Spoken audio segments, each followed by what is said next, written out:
Welcome to the Unexceptional Moms podcast. This is episode 23, and we are going to be talking about tips for traveling with children with disabilities. I am Erin Lorraine. And I'm Ellen Stumbo. And if you were here last week, Erin was not with us, so I'm really excited she's back. We went on vacation, had a wonderful vacation, and then I had to catch up on life when I got back. And you were traveling.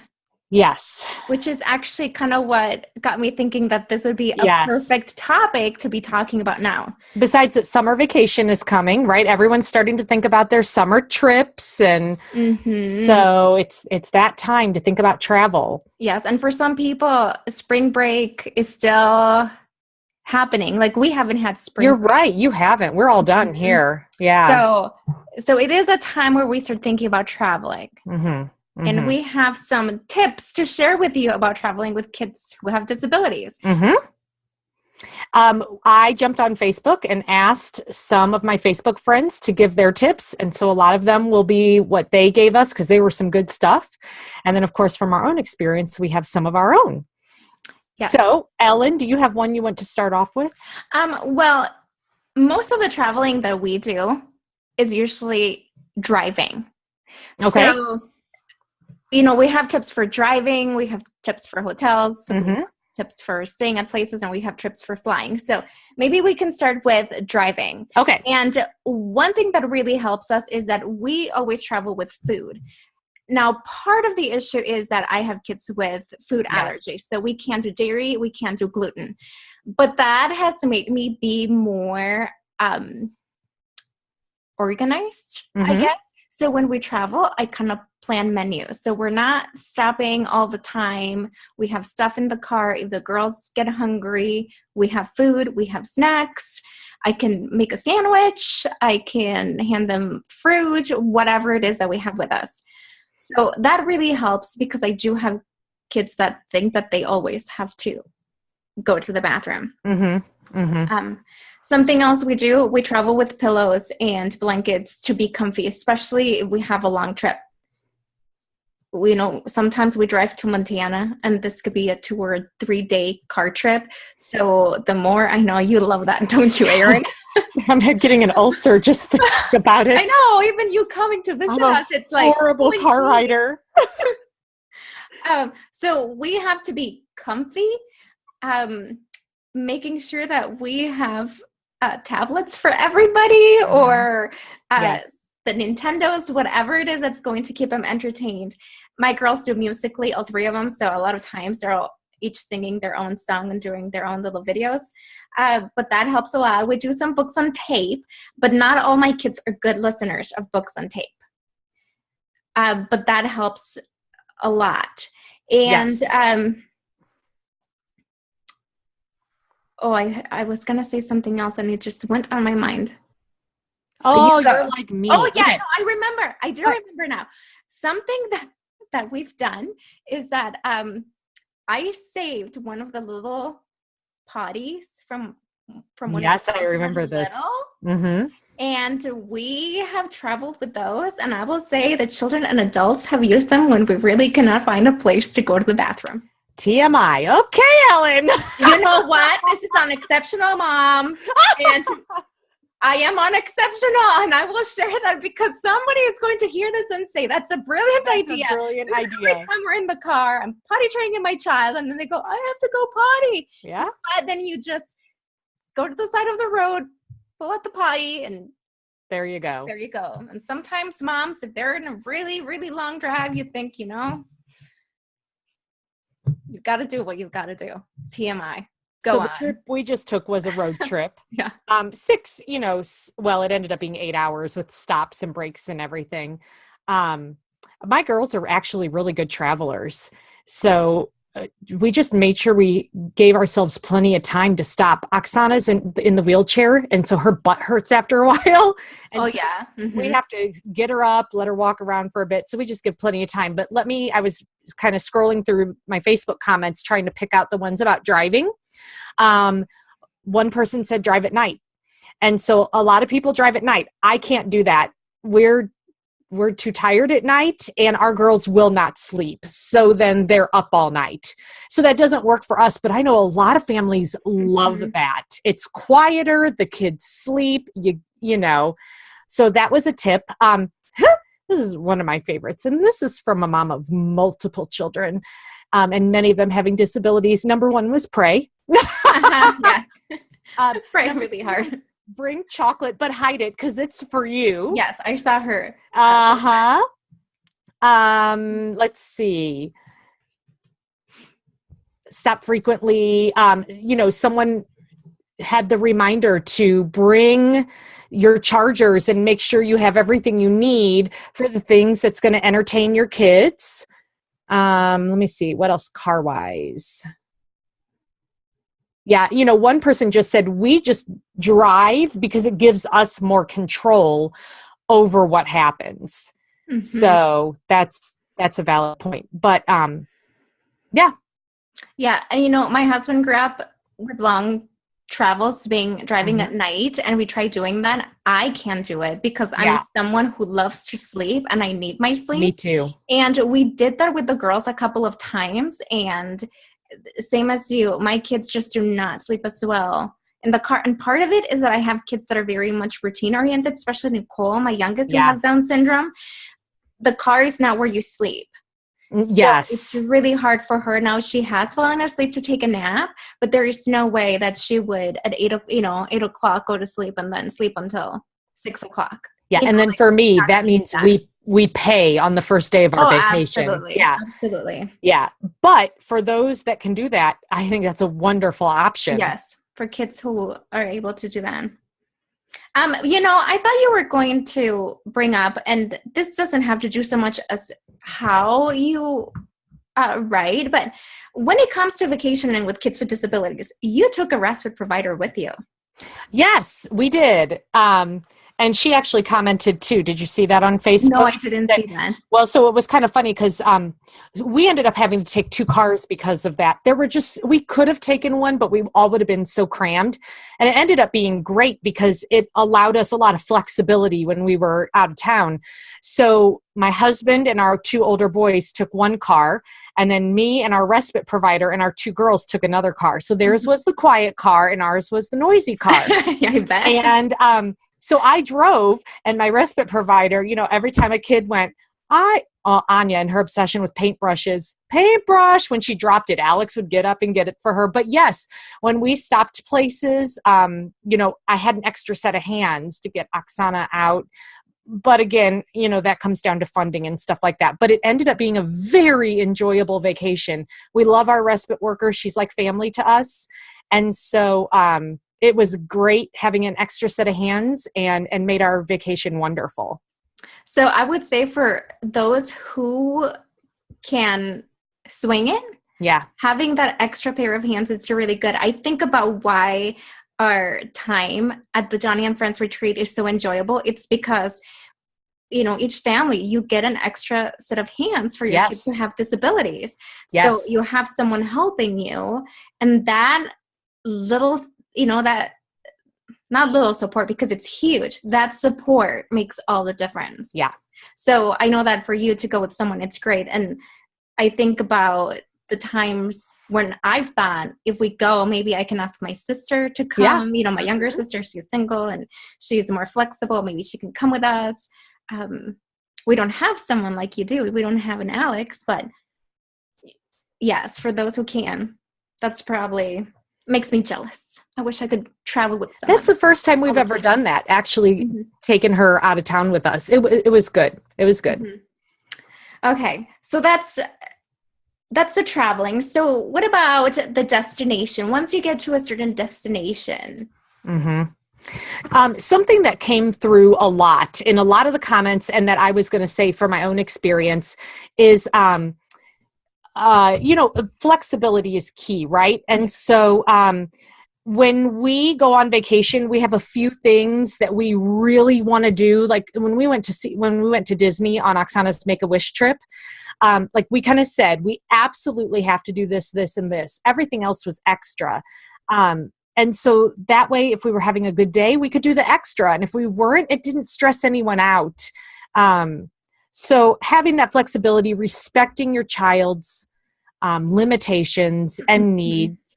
Another thing I really liked that a couple of people brought up actually is be willing to split up if necessary. So, and I think what they were saying more is your typical siblings also need to enjoy their vacation. So if there's something they really want to do and your children with disabilities can't handle it, be willing to split up. Maybe let dad or mom go with some of the kids and maybe the other one takes some of them swimming or whatever, and make sure everyone gets to enjoy the trip. Be flexible like that. You know, and something that I saw people comment was, just remember that a good vacation doesn't mean that your vacation has to be like everybody else's vacation. Yes, Wasn't that there was a a comment good like comment. that? Yes, Yeah. it was. And I think that's something very good for us to keep in mind, that sometimes we see people post pictures on Facebook and talking about their great, amazing vacations where they get to do all these great things. Well, vacations just might look different for us, and that's okay. And it doesn't mean that they're less of a vacation. It doesn't even mean that they're less enjoyable. Right. They might just look a little bit different, and that's okay. Yes. I mean, our life is a little bit different. Our families are a little bit different. So it makes sense that our vacationing is going to maybe look a little bit different. Yes. You know, there are certain places that we're not going to do. My husband grew up doing, you know, in the mountains in Montana. So they did backpacking a lot, even as a family. Well, I don't think we're going to do that as our family, because no. Mountains are not very handicap accessible, I tell you. So we're not going to do that. And I'm totally fine, because I prefer hoteling over. Well, so that's a good example. We did that. Actually, one of the priorities, believe it or not, that our respite worker, she loves to hike. And there is a mountain you can climb in Little Rock, which is where we went on vacation. And my family used to love to climb it.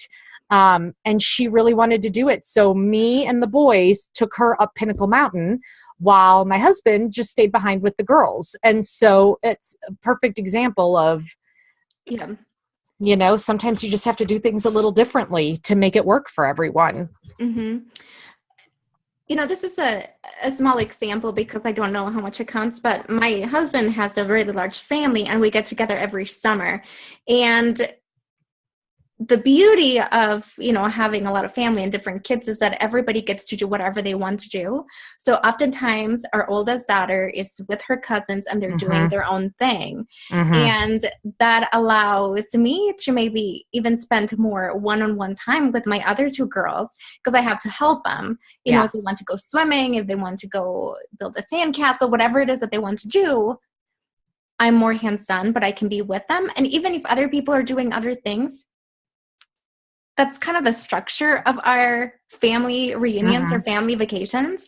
And the nice thing is I feel like we have but applied that to other trips that we've taken. And we've also learned that sometimes you try to do something, and if you recognize that it's not going to work out, don't push it. Because we've done that, and then we regret it, and we think we knew this was going to be hard. We saw the signs. We saw that the kids were not in a place where they were going to enjoy it, but we were so determined to make it happen. And instead of being enjoyable and what we had hoped it would be, it turned out to be just not enjoyable at all. So that's part of the flexibility. You know, someone else pointed out that where was that? Oh, that they try to make sure there's a fridge and a microwave in the hotel room that they get. So like you were saying, that gives you some options for if you've got a picky eater or if you've got allergies or whatever. We have to do that. And somebody said, and you're going to chime in with this, but Airbnb. Those are just really great options for kids who don't do well in a confined hotel room. And sometimes it's even cheaper to go that route. We used it for the very first time on this trip. We had 7 people on the trip, so we would have needed, at least 2 hotel rooms. And we rented this house for pretty much the same cost we would have paid for those 2 hotel rooms. And we had an entire house to ourselves, 3 bedrooms, 2 bathrooms, full kitchen, washer, dryer, everything we would need in a home. We had. It was so comfortable. Best thing we ever did. ever. So if you're traveling, consider an option like that rather than a hotel. And I was nervous about it. I wasn't you? sure about this whole idea of staying at someone else's house, you know, Mm-hmm. but it really was a wonderful experience. In fact, when we go back, we will stay at that house again. So It there was you good. go. That's Yeah. an option. Yes. Okay. So what about traveling when we flying? Okay. So I have a lot of flying ones, but one that we don't fly a lot just because our family is larger and we can't afford it. That's the bottom line. Same for us. So we flew literally the girls flew to come to America. And then flew again when Make-A-Wish paid for it for us to go on our Disney trip. But when we brought Oksana back from Ukraine, we packed a backpack of things that she had never seen until that point. So everything was brand new and fun and exciting. Stickers and Play-Doh and, you know, all these little things that were just for her and were brand new to her. And you could even go to the dollar store and fill up a little backpack with some cheap little things that kids will love, and it'll keep them entertained. Mm-hmm. Now, most airlines, and I can't say all of them, but I think most of them, they allow you to have like a purse and a carry-on bag. Mm-hmm. So yes. per person. Per person. That's where you can be creative, you know, and try to pack as much as you can that you can easily access to entertain your child. I know noise canceling headphones could be helpful in a situation like that. Even though there's a lot of sensory issues and just the noises of the airplane, really, that can be overwhelming. And they're so, you know, as the wheels come down and they come up and turbulence, whatever it is, sometimes having the noise canceling headphones is great. I know I'm not great at flying, and I always had headphones on when I'm flying, and I don't necessarily have sensory issues, but it's just, to me, there's sensory overload at an airplane, at an airport, and just in general. So for kids who need that, noise canceling headphones can be great, or either watching a show or listening to music or whatever. Yes. Now, I want to point out that most airlines will allow families with small children to board first, which sounds fantastic, until your child is confined to that seat for the whole time it takes for all those people to board and put their luggage away and get themselves situated, and for the plane to come. You've been sitting on that plane for 45 minutes now and you haven't gone anywhere, and now your kid's crawling out of their skin and you haven't even left yet. That's a great tip.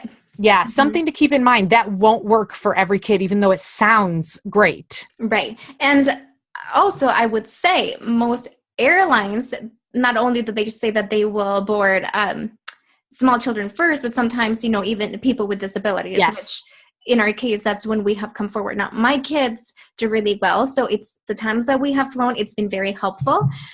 We travel with wheelchair. Even when we fly. And so my daughter's wheelchair, it's not an electric wheelchair, but it's not the type of wheelchair that folds down. You would actually have to pull it apart, in order to condense it. And I do not trust an airline to pull the wheelchair apart and then for me to have all the pieces back when we get it back. Right. So what we do is that we go to the gate, straight to the gate, and then we do the gate check. And when we go, maybe my husband or myself, we wait until, the person that comes to pick it up, and we tell them the wheelchair doesn't fold. So we tell them right away, just the wheelchair doesn't fold, so they know. And that's how we have been able to deal with it. So they're not trying. And even one time, we said to someone, the wheelchair doesn't fold. And they said, well, I think I can do it. I think I can do it. Like, no, it doesn't fold, as in, it just doesn't fold. Something to point out about gate checking is that you will probably be the last person off the plane then, because they will let everyone off. They will bring your wheelchair up, and then you will be let off the plane. So that's something to know and be aware of. Yes. Now, we got some really awesome tips with flying as well from someone that left a comment, because she's flown several times. Yeah. And I thought she had great stuff to share, even for layovers. Didn't she recommend to have at least 2 hours? Okay. 2 hours is best for a layover. 90 minutes. At least 90 minutes, 2 hours is better. And this is why she said that. Now you're having to wait for your chair, right? Mm-hmm. So you're waiting for your chair. You probably need to use the restroom.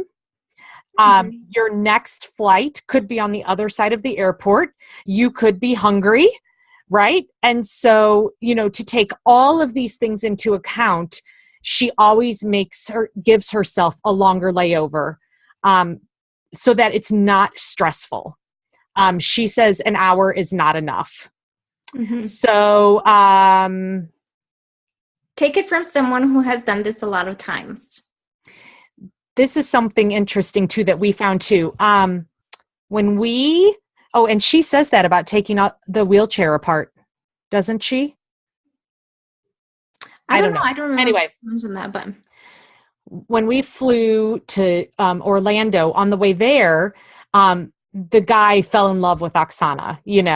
She's very charming, and we had a family of 6, but the rules are the person with the disability can board with one other person. Well, I've got 4 more family members and we need to be by each other. One is my youngest daughter, And so he was very sweet and just said, all of you board. On the way home, not so lucky. We just kind of had to pray, put our arms out and pray, that we would get those seats together. And we did. But she says, interestingly, that male, like the people at the gate. I think that's what she means, right? People at the gate, yes. That the male ones tend to be more accommodating than the females. I thought that was interesting. Yes. And she did say, what did she say? Sorry. So while you read the rest of it, the times that we have flown, we were lucky enough that they let all of us go together as a family. You did. They did. But we didn't even ask. And I don't think that we even knew that was the rule. They just said we're boarding people with disabilities, and we did. Now, when we went through the gate check to get in, we have been able to go with our daughter, and they actually have another line separate for people with disabilities, so we got to go really quickly. But we did have just one airport where that did not happen, and they said, no, you get on the line along with everybody else. Interesting. So you never know also when you go through the gate check, and sometimes you can call ahead of time and say, do you have a separate line for people with disabilities or not? And that can help you plan ahead of time. Yes. As you begin your trip. Because, we were not planning on having a quicker line, but we were pleasantly surprised when they said, oh, come this way. And we didn't have to be in the long line. Yeah. Yeah. Which, as a side note, we did have a lot of people who work at the airport grab my daughter's chair and push her without her consent, which is something that my daughter is very, very sensitive about. So for me as a parent, the only thing that I did, just kind of to bring that awareness, I would just say, oh, did you ask her if you could push her? And most people were like, because nobody did. So just I use this as an opportunity for a little bit of education in a very gentle way, just asking them a question. Oh, did you ask if you could push her? And most of them say, no, sorry about it. And I just say, oh, well, next time that you have someone in a wheelchair, just remember to ask. That's all I said. That's beyond the topic of what we're talking about. Yeah. So go on. No, that's most of what she had to say. There's more little tidbits in there, but that is an experienced woman on a plane. So yes. The other thing, when you travel in an airport, you can bring in as much food as you want. The one thing you can't bring is liquids. Right. But food, you can. So that's something because food at airports is really, really expensive. Yes, it is. So if you have a kid who needs a snack, or you have special dietary needs, which we do, or you just want to save some money, you can bring food. Yes. not water. Actually, I know of people who travel with empty water bottles, or they're empty, and then once they get on the other side, then they just fill them up with that's water. A good idea. Because water is free. So I thought of something else when you said that. When we went on our trip, we brought water bottles with flip tops so that we weren't stuck even at the house. The house isn't going to have, they all had all the houses at the Airbnb, or all the glasses at the Airbnb we got were glass. I cannot give that to either of my girls. So we brought plastic flip top bottles so that everywhere we went, even in the car, to drink water bottles, they would have been covered in water. So we just poured water in and gave them their flip top cups. Which reminds me, I have 2 of your water bottles. Oh, how did you get those? From the last time we were at your place. Oh, goodness. Oh. Welcome everybody to our living room. This is Erin and I just talking. Put those in the mail with that necklace that you still need to send. Yes, which by the way, I don't think we've shared this before. We have not. No, actually, I think I can open it. We had Carla Bainborn. I'm not sure I'm pronouncing her name right, but she listens to Unexceptional Moms, and she sent Erin and I these wonderful necklaces as gifts. And for people who are to watch the YouTube video, you get to see it. For people who just listen, just trust me that they're super cute. So here it is. Very cute. And someday I'm going to have mine around my neck if Ellen would get it in the mail to me. I know. I'm terrible. With my water bottles now. Yes, with water bottles. And the pile of clothes I always said I was going to send for Oksana, which actually I just gave those away to someone else. I don't think she'll fit in them anymore. I think that was like 2 years ago. Might have been. Okay. Any other travel tips? Any miscellaneous ones? If you have kids who bolt. Yes. Some people are not big fans of the cute little backpacks that have like a leash. I'm all for them. And I think unless people know what it is like to have someone who elopes, because it's very scary, it helps a lot. There's also, and I think we talked about this actually when we were talking about life hacks. There's something called the buddy tag and also the Joey tag. And they look like cute little bracelets. And what you do is that it's not a GPS, but it's a Bluetooth. So it connects to your phone. So in your phone, you can determine how far your child can go. And because you're wearing it, if they go farther than you want them to be from you, you get an alarm on your phone that blares like a real siren. So start looking, where's my kid? So that's called the buddy tag. Now the Joey tag, I do believe that might have GPS. So you can actually see where your kids are at. But nowadays, there's more and more companies that are coming up with GPS devices. And sometimes when you travel, if you have a kid who elopes, that's a really, really good idea. There's wristbands now, just bracelets that have information on them. Or the tattoos. You can order the tattoos, which I always thought was a great idea with your phone number on it. That's a big thing right now. So there's a lot of cheap options all the way up to pretty pricey options, Yes. I actually know of some people who will, with a permanent marker, write on the skin, and then they put the liquid Band-Aids on top. Yep. And then that kind of helps to seal that information in case your child goes missing, especially if you have a child who is nonverbal or really hard to understand. Right. To have that information right there for someone to, to see that. I'm glad you remembered to add that. Yeah, that's the scariest feeling as a parent. I mean, I had it happen to me only once, and it was enough for me. Oh, absolutely. Yeah, we had one very scary situation. Very, very scary situation. So, and I have lots of friends who have kids with Down syndrome or kids with autism who have ended up calling the police because I mean, there's nothing more terrifying than your child to be missing, especially when you're not somewhere that's familiar and you're supposed to be going on a vacation and having fun. So that's where I say, who cares what other people think? If your child is going to be safe with a cute backpack with a leash, maybe you don't like those, Erin, but I'm also from Mexico City, and that's also what parents do because it's Mexico City, and there's a lot of kidnapping that happens. So you just keep your kids in the leash, and it's like literally you keep your kids in the leash. But those are okay. Buddy tags, Joey tags, GPS device, tattoos, information. That's super important. And when people travel, tell your kids where you're going to meet if you get lost. And typical kids are going to understand it a little bit better. But that's always a good idea. I just thought of something else. Did you know that, so this is true in Orlando by Disney. So I'm not sure how true it is other places, but we were able to rent a stroller. So we didn't have to bring one with us.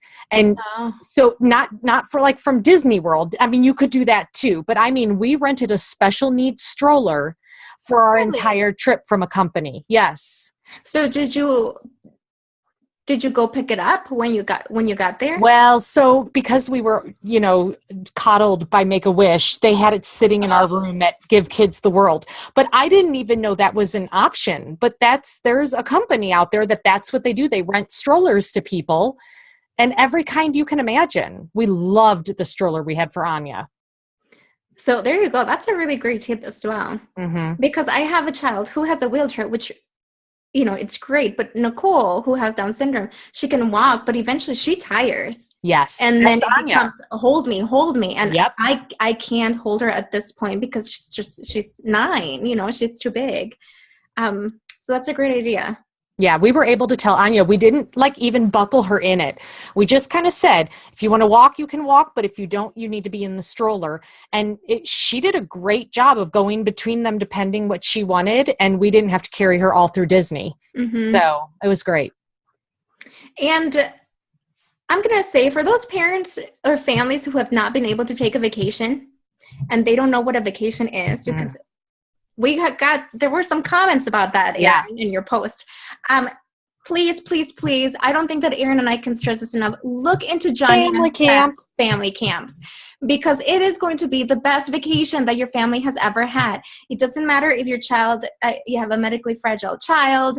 It doesn't matter if your child has Down syndrome, cerebral palsy, Angelman syndrome, autism. I mean, you name it. They are going to do their very best to accommodate your family and to make sure that the person that you are, your STM, so your one-on-one for your child, the short-term missionary, that they are equipped and ready and trained to work with a child like yours. And I've seen them put multiple one-on-ones with a child who needed that level of care. Yes. They're amazing. Now, here's the thing I'm going to say. You're going to say to me, but I don't have the money for that, because it's cheap for a vacation, but it's not cheap when you're raising children with special needs. Right. So what I want you to know is that they do have scholarships available. We used a scholarship the first time we went. It's usually not a full scholarship, but it certainly made a huge difference for us. And then after that, we've kind of said, we'll try not to use scholarships anymore if we can avoid it, because we want them to be available to other people. But it's amazing. I can't say enough about it. And I would say what they do really well is that they help you figure out, in a way, how to raise money. And I don't know if you looked into that, Erin, but they do have a letter that you can send to your church, you can send to your family, you can send to other people. And if you think about it, we do that for mission trips all the time, which is for the enrichment and, of maybe the youth going on the mission trip or whatever it is. And it is totally acceptable. There's nothing selfish, and it's actually a need, not just a want, for a family who has kids with disabilities to be able to go away and actually have a vacation.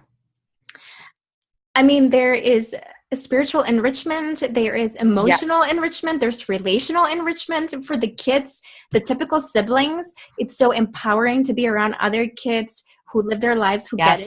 For the kids with disabilities, it's even more empowering to see other kids like them, especially kids who are not used to seeing others who are like them. That's something that Nina said.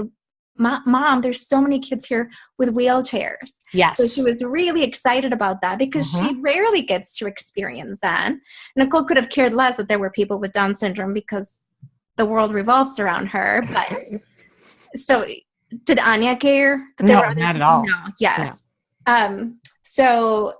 But anyway, it's great. So this is another plugin that we have for Johnny and Friends. Family camps. You guys need to look into those. So I'm going to make sure to include a link to those as well. Because they're happening. They start in June and some of them go up until August. So yeah, and they're all over the United States. So yeah, all over the United States. So I think that's what we have for now. Now, I don't think it's next week that we're going to have the podcast with siblings yet. When is your spring break? We're doing it on your spring break, aren't we? Right, next week, but it depends when we actually record it. Yeah. So either next week or the week after, we're going to be doing the podcast for siblings. And we will have our typical kids with us talking about being a sibling to a child with a disability. Yes, we're excited about that. And we'll see. Now, if our kids say that they're not going to talk a lot, I think as opposed to our husbands, it might be true. What do you think, Erin? Have you met my boys? This is going to be interesting. Okay. I have two pretty extreme introverts. So yes. Well, my daughter is too. So that's okay. We'll see how that goes. Yeah. We'll be asking them lots of questions. You guys might just get a lot of yes and no answers. You might. So we need to try to ask questions that are not yes and no answers. Well, and I'm going to prep my boys ahead of time so that they can start to think about it. Yes. So we'll have them ready for you. Yes. And we do want to bring someone to talk about guardianship. Yes. Those are things. And again, if you have any ideas for us for a podcast, anything that you would like us to cover, anything you want us to talk about, send those ideas our way. Subscribe. I submitted a podcast to Stitcher, so people who asked for it, hopefully, any day they should tell me that it's approved and that people have access to it on Stitcher, but still, leave us a review. Yes, please. Yes, and I guess until next week. Yes, bye-bye. Bye.